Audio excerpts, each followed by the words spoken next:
يا هبل يا قابيل با إسلاعي يا قابيل با هبل دلي oo ku saabsanaa dee xoolo dhaqatada iyo maxaan ku idhaahayay beeralayda ilaa intii unbaa is eryanayse marka adduunkanaynu ku noolnahayaa sacred geometry bay idhaahaan waa sida la isku xado ma fahanteen but intaana sheekadaa gudagudin sheekooyinkii ku saabsanaa maxaan ku idhaahayay geometryga and obviously faynuus baynu daaranaynaa and then maalintii dhaweyta horta topkan baaban soo helaya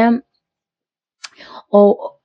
wax jawaan baa laga sameeyay wallaahi bilaa waa jawaan iyo metal yeah geometry baa laga hadlayaa ilaan xitaa dharka marka la sameynayo